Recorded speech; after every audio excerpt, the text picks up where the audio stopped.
This is lecture 3, formulation of linear programming problems for IE 3340 operation research. In this lecture, we're going to learn how to formulate linear programming models of real life situations. So in past lectures, we introduced the topic of linear programming formulation. Today, we're going to expand that discussion, and we are going to include problems that have more than 2 decision variables.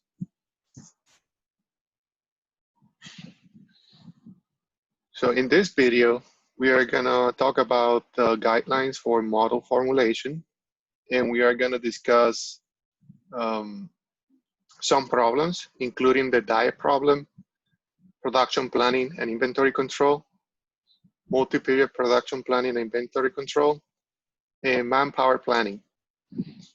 We're going to look at these 2 problems, specifically the bus scheduling model and the post office scheduling. We are going to discuss also a model for urban development planning, project selection, and blending and refining. So let's start with the guidelines for model formulation. But before we get into the guidelines, you need to understand that formulation is like a chess game. I can teach you the rules, review the standard move, and discuss examples, but every game, or in our case, every problem is different and requires thought. Apply what you know. So this new problem fit a standard structure. What that means is as you gather experience formulating models in linear programming, then can you create a library of knowledge that you can refer to when you have a new problem to formulate. Like for example, if you're scheduling for, if you're formulating a model for scheduling buses, and then you're faced with a problem in which you have to schedule trash pickup routes, then can you use what you know about the other model to formulate that new model, or that new model for this problem? So my advice is for you to build a library of experience with a variety of problem types. So when you're faced with a new problem, you can refer to that library and use the knowledge that you already gained and use some of that to formulate your new problem. So what is the formulation process? First, identify decision variables. What must be decided? That's always our first step. You need to ask yourself the question, what is that I'm looking for by solving this problem? Those should be your decision variables. Then you are going to identify and formulate the objective of the problem. For example, it could be maximization of profit or minimization of cost. That's going to use the decision variables that you already identify. So you're going to formulate a function that uses the decision variables to design an objective. The objective is going to guide your decisions. So if you're maximizing profit, you want to make the decisions, the best decisions that are going to take you to that goal. Then identify constraints. What the constraints are, the limitations that you have in your problem. Most of the time, those are resources that are limited in supply. So you have to identify, okay, do I have any limitations in time? Do I have any limitations in staff? Do I have any limitations in materials? Those are your constraints. Do I have any limitations in demand? And so on. And you have to identify how decision variables must be related in constraints and formulate the constraints. Constraint must be defined the feasible values of all decision variables. Make dimensional analysis to make sure that the objective and each constraint are consistent. And remember, formulation is an iterative process. So you propose a reasonable definition of variables and begin model formulation. If you cannot incorporate all the issues, you will have to learn how to redefine variables to do so. So it's very unlikely that you are going to get the right model the first time. So it's an iterative process. You start with a model, then you see whether or not it is considering all the factors for your problem. And if there are pieces that are missing, then you have to reformulate until you get to that final model. So let's talk about some examples. And we're going to start with what is known as the diet problem. So what we're going to do now is we're going to state some problems and we're going to formulate the models for those problems. So we're going to start with a diet problem. Many LP or linear programming models arise from situations in which a decision maker wants to minimize the cost of meeting certain requirements. So for example, Bob wants to plan a nutritious diet, but he's on a limited budget. So he wants to spend as little money as possible. And his nutritional requirements are as follows. So they're listed here. We have a 2,000 kilo calories diet with 55 grams of protein and 800 milligrams of calcium. And Bob is considering the following foods. Okay, so here we have a table with some options, and then we have the serving size. And per serving size, we also have the information in terms of kilocalories, protein, in terms of grams, calcium, and also the price per serving. So remember, this guy is in a limited budget, so he wants to make sure that he meets his expectation for the diet, but also he wants to minimize the cost, which is of getting to that target. And we are going to use this information to get there. So what are the questions to be answered? How many servings of each type of food, right? And these are the type of foods right here. So we want to know how many of oatmeal, how many chicken servings, how many egg servings, and so on. We're going to use an index I to determine or to model the type of food. So for example, when I say an index, we can give a number 1, 2, 3, 4, and up to the number of type of food that we have for this problem. And then we can say 1 equals, I don't know, oatmeal.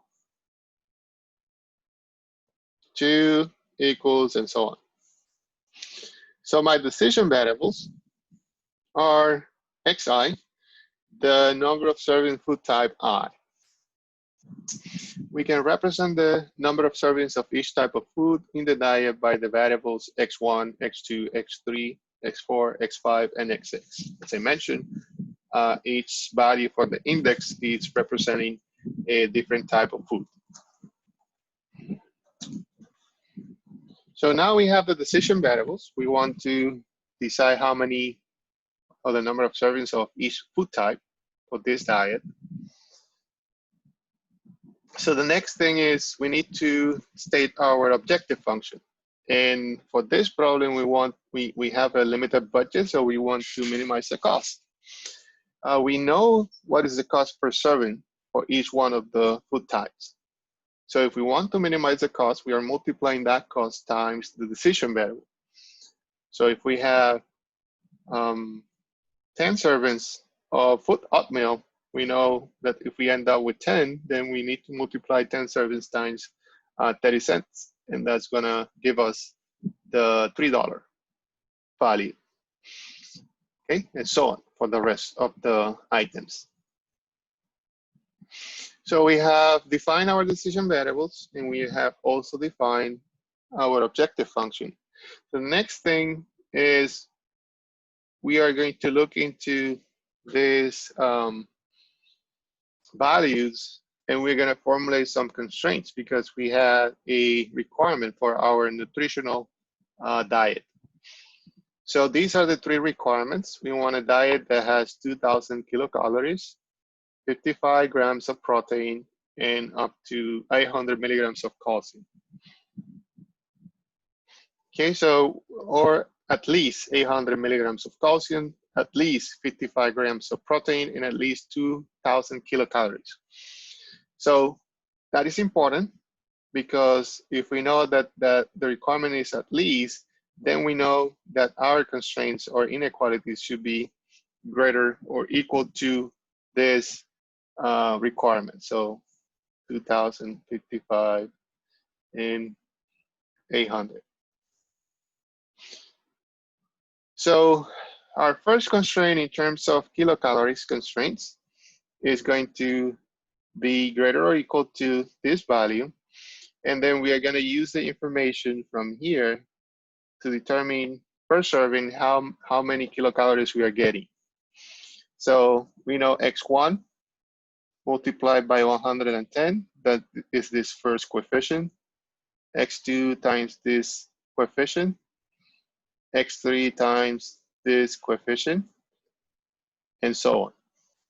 So by adding these 6 different items and their coefficients, we need to find a diet or a number of servings that will give us at least 2,000 kilocalories. If we follow the same process, we can define the constraint for the grams of protein. So we're going to use these coefficients. And also for the calcium, we're going to use these coefficients. And here we have the 3 constraints. Okay, and we want our decision variables to be positive, and this is our objective function. So at this point, we are not interested in solving the graphical method that we discussed earlier would not be useful for this type of problem because we have more than 2 decision variables. Okay, so for this type of problems, we need another strategy in order to get the optimal solution. And we're going to talk about that later on. But for now, we are interested in formulation. So how to formulate these problems, and this is the formulation for the diet problem. So next, we have another type of problem, which is very common in industrial engineering. It is the planning for production. So production planning and inventory control. So for this problem, I'm going to use this example. In preparation for the winter, a clothing company is manufacturing parka and goose overcoats, insulated pants, and gloves. All products are manufactured in 4 different departments: cutting, insulating, sewing, and packaging. The company has received firm orders for its products. The contract stipulates the penalty for undelivered items. So we have all the information for this problem in this table, and we want to devise an optimal production plan for the company based on the following data. So we have the information in terms of the profit that we make for each unit of items. So this is the profit, and this is the unit penalty. So if you promise, let's say, 100 units, and by the time you have to deliver those units to your client, you don't have all of them. Let's say you have 85, then you have to pay a unit penalty of $15 per unit. Let's say you promise 100 and you only deliver it 85, then you have to pay this penalty for 15 units. So we have the unit profit, we have the unit penalty. We also have the time it takes for each product to stay or to be processed in each one of these departments. So this is in terms of time. Okay, so this is how long it takes for each one of these products in each one of the departments. And we also have some limitations in terms of how many hours of labor we have for each one of the departments. Finally, we have information about the demand. So this is how many units we need for this per time period. So using all this information, we're going to formulate our problem. So what are the questions do we answer? Okay, so in this case, we are going to decide how many units of each type of product to produce. And as we did in the previous model, we're going to use an I index to model the type of product. So our decision variables are as follow. Xi is the number of units of product type I. So X1 represents the number of parka jackets. X2 represents the number of goose jackets. X3 represents the number of pairs of pants. And X4 represents the number of pairs of gloves.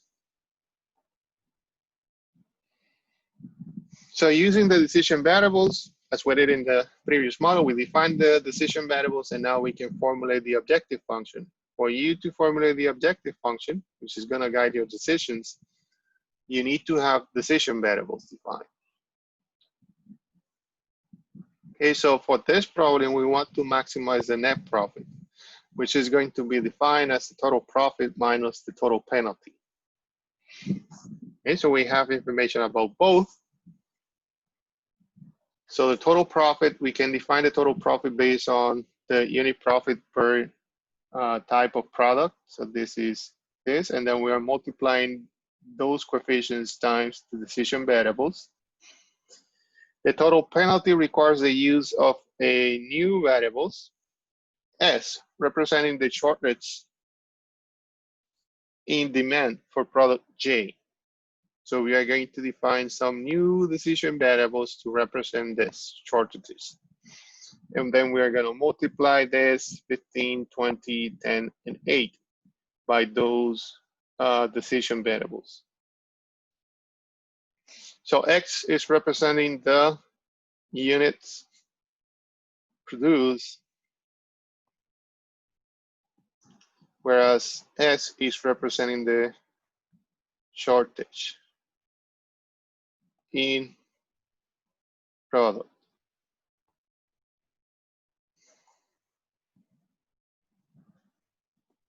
So the objective function is going to be the difference between the profit and the penalty.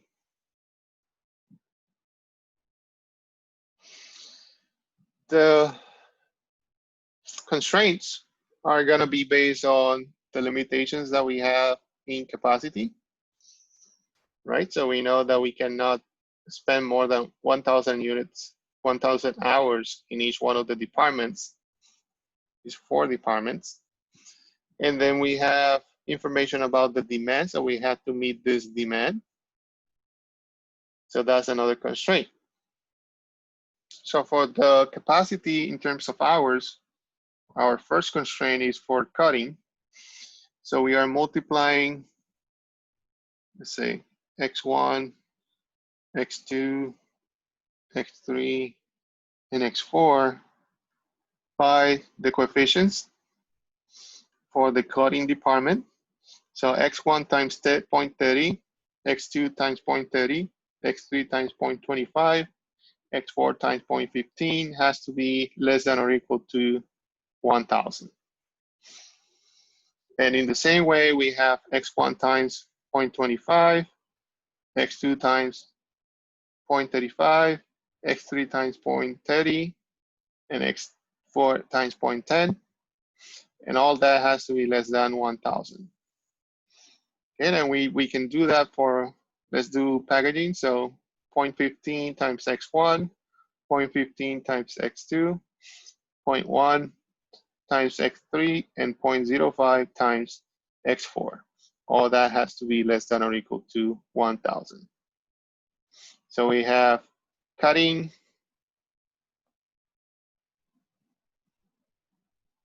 insulating,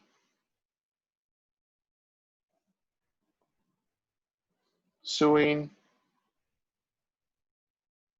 and packaging.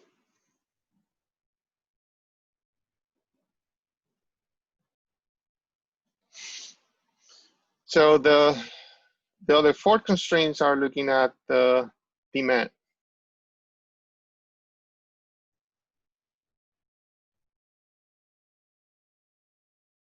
Okay, so this is my demand for parka.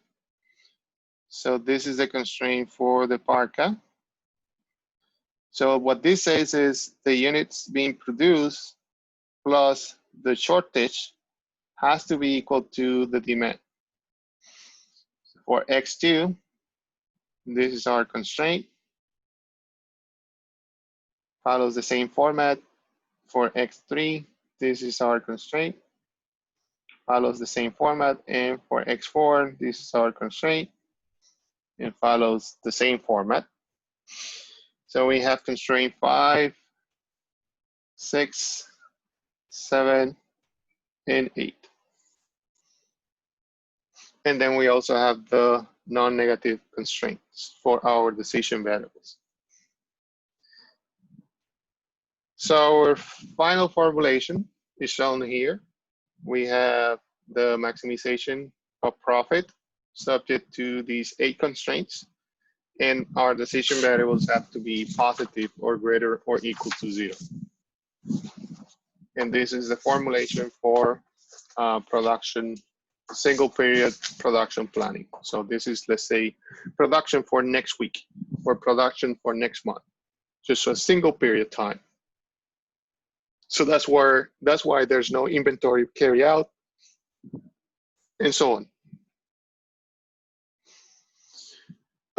But if we consider a multi-period production planning and inventory control, now we had to formulate the problem differently, because this is just not one period. We have multiple periods, so we know for sure that we're gonna have some inventory moving forward after each time period. So to discuss this application, we're gonna use this problem. We have Acme Manufacturing Company has a contract to deliver 100, 250, 190, 140, 220, and 110 home windows over the next 6 months. Production costs, labor, material, and utilities per window varies per period or by period, and is estimated to be 50, 45, 55, 48, 52, and 50 over the next 6 months. To take advantage of the fluctuations in manufacturing costs, Acme has produced more windows or can produce more windows than needed in a given month and hold the extra units for delivery in later months. This will incur a storage cost at a rate of $8 per window per month, assessed on the end month inventory. We want to develop a linear program to determine the optimal production schedule for this problem. So what are the questions to be answered? How many units to produce per month? And how many units left in inventory per month? We're gonna use an index for I, which is going to denote the month of the year. And this is a multi-period inventory control problem. So we have 6 months in this particular model. So XI is going to be the number of units produced in month I, and II is the inventory units left at the end of month I. The variables of the problem include the monthly production amount and the end of the month inventory. So these are our decision variables. And the relationship between these variables and the monthly demand over 6 months horizon is represented schematically in the figure down below. The system starts empty, which is what we are representing here. And then we are going to produce some units to satisfy this demand. We don't know how many units we are going to produce, but if we end up producing more than 100, then we know that there's going to be some inventory carry to the next time period. And then in the next time period, we're going to have this inventory plus the number of units that we are going to produce, which we don't know, to satisfy this demand. And if we produce more than what we need, then that's going to move forward to the next period as an inventory. And then you follow.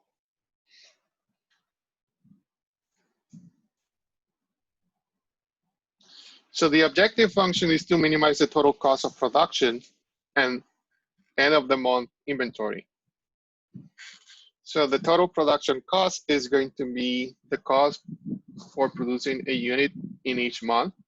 So you remember for the first month, the cost was 50 For the second month, that's 45. So there's a fluctuating cost depending on the month of the year that you're producing. And then we have a cost for inventory. So for taking those units to the next time period, which is $8. So we're gonna sum all those inventories and we're gonna multiply that by 8. And then the objective function is to minimize the difference or the summation of the cost, right? So we have the cost of production and the cost of inventory. The constraints of the problem can be determined directly from the figure using the following balance equation. The beginning inventory plus the production amount minus the ending inventory has to be equal to the demand. So in this first equation, we don't have a beginning inventory because this is times 0. So we have the production minus the inventory has to be equal to 100. Then when we move to the next time period, we have that inventory coming from the first period plus whatever is produced in that period minus what is left over that is moved to the next month or month 3. Then I2 comes here and we repeat the process plus whatever is produced in time period 3 minus what's left over has to be equal to 190. And then this I3 move to here and the process continue until we get to this point. So we move I5 is the inventory for time period 5 plus whatever is produced in X6. But if we assume that this is our last time period, then we want to produce only the units at the end of that period that will satisfy this demand. We don't have another time period, so that's why we don't plan to have another inventory moving forward. So whatever is produced here plus here has to be enough to produce or to satisfy this demand. And we don't want to take any inventory to the next period because we only have 6 months to for production planning. Okay, so if we have, for example, if I5 equals 60, then we know that X6 has to be the difference. So this is gonna be 50 because these two, when you sum them, the total is 110. So this is the formulation for the multi-period planning. We have the objective function, which is the summation of the total cost, and we want to minimize that cost. It is subject to these constraints that are looking at the demand per month and are adding or subtracting the inventory plus the production minus the inventory that is moved to the next time period. Okay, so the next couple of examples are going to look at problems that are dealing with scheduling. So this is related to manpower planning. We're going to start with this problem that is called the bus scheduling problem. Progress City is studying the feasibility of introducing a mass transit bus system to reduce the in-city driving. The study seeks the minimum number of buses that can handle the transportation needs. The minimum number of buses needed fluctuated with time of the day. The required number of buses could be approximated by constant values over successive 4-hour intervals. So this is the number of buses that are needed every 4 hours. So for example, here we have from 12 a.m. to 4 a.m., 4 buses. From 4 to 8, 8 buses. From 8 to noon, 10, and so on. To carry out the required daily maintenance, each bus can operate 8 successive hours a day only. So the model what the problem is asking for is to develop a linear program to determine the optimal number of buses in operation. So what are the questions to be answered? How many buses are needed per shift? And the indices are the shift number, and the decision variables are the number of buses needed in shift I.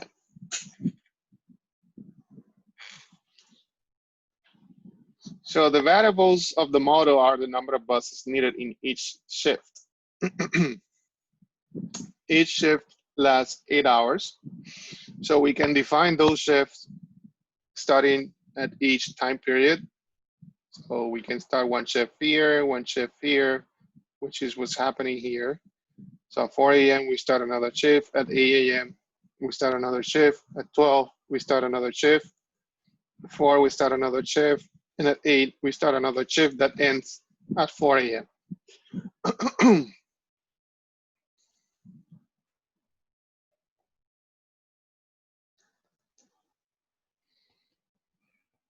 So the variables of the model are the number of buses needed at each shift. Each shift is 8 hours. So for X1 up to X6, we have 6 different shifts, and they are starting every 4 hours.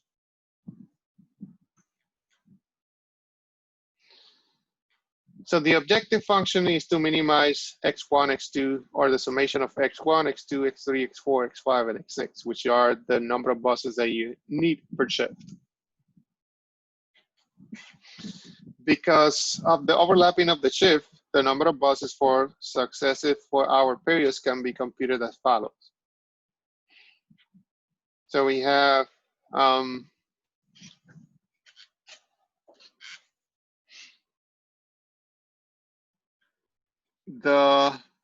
for this time period from 12 to 4 a.m., these are the number of buses. It's given by these 2 decision variables. If you look at 12 a.m. to 4 a.m., if you looked at this time period, the 2 shifts that are part of this time period are X1 and X6. Okay, so for that time period, the number of buses is going to be equal to the summation of X1 and X6, which is what we have here. If we look at the next time period, let me use a different color.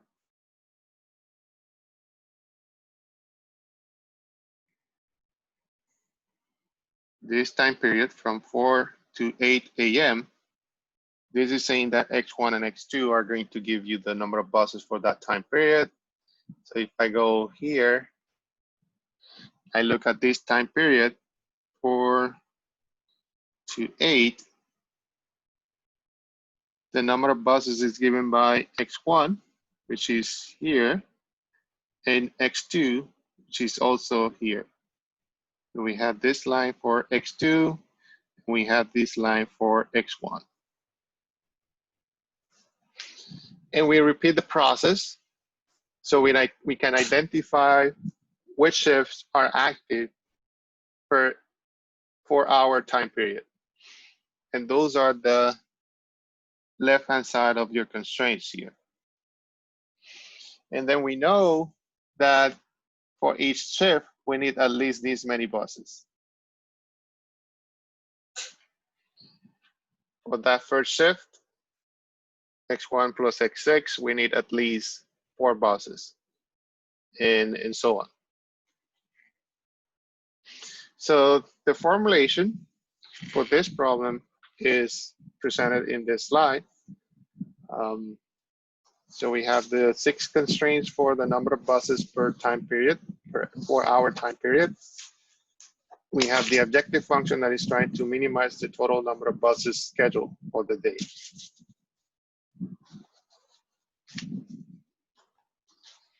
We have a similar problem next. It's called the post office problem. It is also a scheduling problem.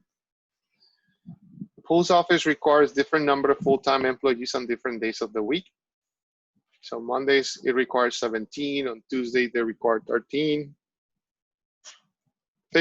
15, 19, 14, 16 for the rest of the week, and 11 on Sunday. union rules state that each full-time employee must 5 consecutive days and 2 days off. So must work 5 consecutive days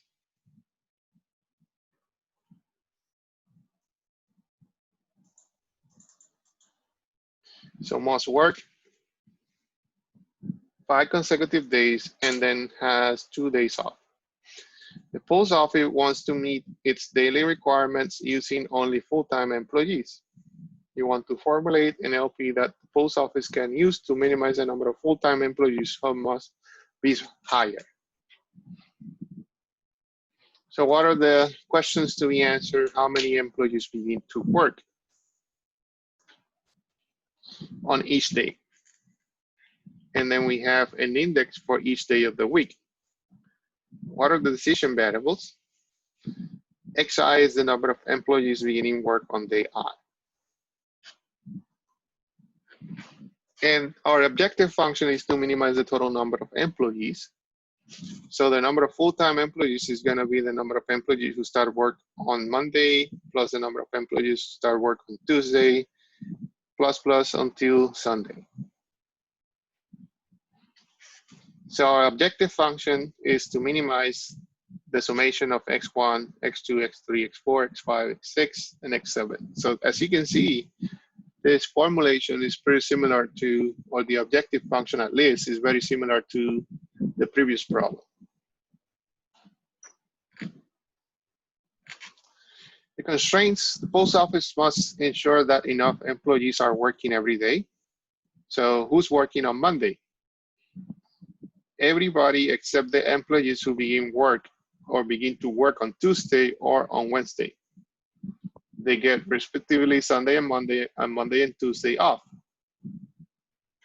So to ensure that at least 17 employees are working on Monday, we require the constraint to everybody but the people that starts on Tuesdays and Wednesday, because those, since they have to work 5 days in a row and then rest for 2, they're gonna be resting on Monday. So we cannot take those into account.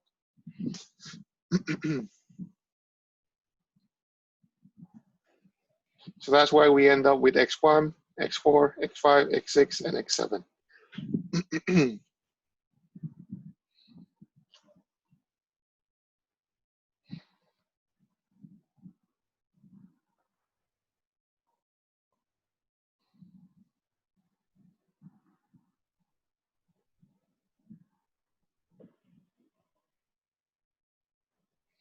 So if you start on Monday, you start working on Monday, you work Monday, you work Tuesday, you work Wednesday, you work Thursday and Friday, and you get Saturday and Sunday free.